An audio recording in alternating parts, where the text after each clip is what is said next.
Hi friends, until now in SA-210, that is agreeing the terms on audit engagement, we have discussed about objectives of an auditor and what are the preconditions and what are the auditor responsibility during such preconditions and what is the management responsibility and limitation and scope of audit engagement by the management on TCWG. Today we are going to discuss about first one, that is letter of engagement, and second one is principal matters, means what are the matters that are included in that letter of engagement and other additional matters regarding that. Letter of engagement is nothing but generally it is a letter written between auditor and the client in general terms, okay, regarding the terms and conditions which they were agreeing. So the auditor shall agree to the terms of the audit engagement.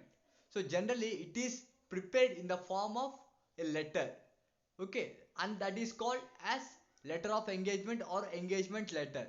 It is prepared in duplicate, means generally we prepare two letter of engagement, one is for auditor and one is for client.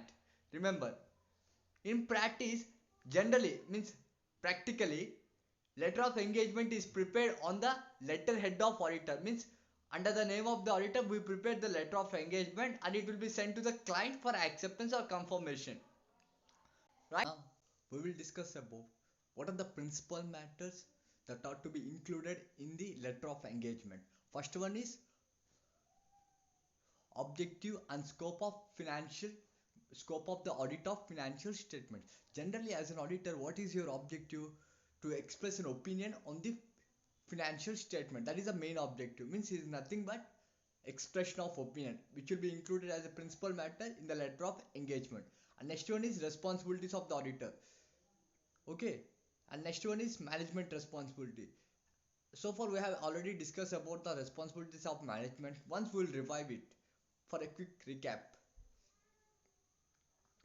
First one is preparation of financial statements on a going concern basis using applicable financial reporting framework. So while preparing and presentation of financial statement, management should prepare these financial statements on a going concern basis, right? By using applicable financial reporting framework and selection and consistent application of accounting policies and applicable accounting standards. So management should select and apply consistent accounting policies and as well as accounting standards while preparing and presentation of financial statements. And third one is making judgments and estimates that are reasonable and prudent. So while preparing financial statements, it includes a lot of judgments, as we said before in the previous videos. A lot of management use lot of judgments while preparing and presentation of financial statements and estimates, and you should estimate, okay, that are reasonable and as well as in prudent. And next one, maintenance of adequate records and establishment of good internal control. These are the responsibilities of management already, which we have discussed earlier in the previous videos. Okay, I'll give the link regarding that video in the below description box. For clear and better understanding, please go and watch it. And next one is scope of audit, including reference to applicable legislation or regulations and pronouncement of the ICA, means whatever the regulation or statute given, we need to include everything in the principal matters. And next one is mention clearly that audit is done on test basis. Remember, as an auditor we do the audit on the sample basis, right? As we discussed earlier, right? Means not 100%. As an auditor we need to obtain reasonable assurance, not absolute assurance. Reasonable assurance is nothing but high level of assurance. Absolute assurance is nothing but 100% of assurance. As we discussed before, as an auditor we get reasonable assurance but not absolute assurance. Due to inherent limitations of audit, we do audit on a test basis. And the last one is unrestricted access to whatever the records, documents and other information. So this one also we discussed in the previous class. So everything comes under principal matters. So in the principal matters that are to be included in the letter of engagement. Now we are going to discuss about what are the additional matters that are going to included in the letter of engagement.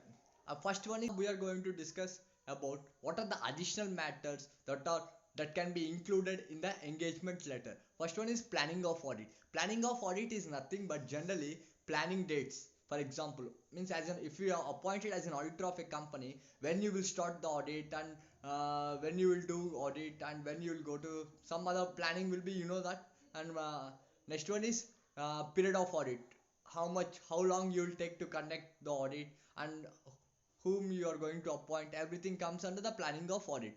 And next one is arrangements with and involvement of other auditors. Here other auditors is nothing but including branch auditor, subsidiary auditor, and preceding auditor, okay, and experts, and their involvement, everything we are going to include it in the additional matters. So basically, as per professional ethics, so before going to before as per professional ethics as per professional ethics, before accepting an audit engagement, okay, new auditor should obtain no objection certificate or letter from preceding auditor. For example, for a company like XYZ is a company, so you have been appointed as an auditor for XYZ company.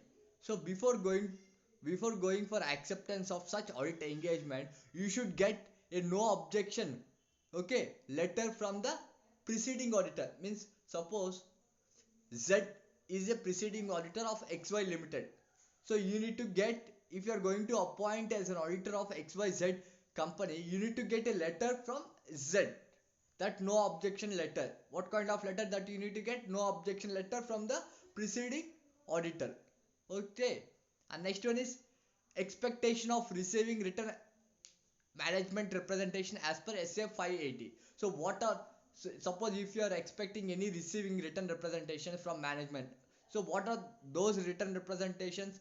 Means we will discuss in SA-580, right? Next one is description of any other letters. Description of any other letters or reports that auditor expect to issue to the client. Suppose if you, as an auditor, if you need to issue any other reports to a client regarding audit or some other things, everything comes under these additional matters. And the next one, basis on which the fees are computed and any billing arrangements. Means on what basis your fees are being computed, and everything you need to be included in the additional matters, right? And the last one, any restrictions of the auditor's liability when such possibility exists. So if there is any, everything needs to be included in the additional matter in letter of engagement.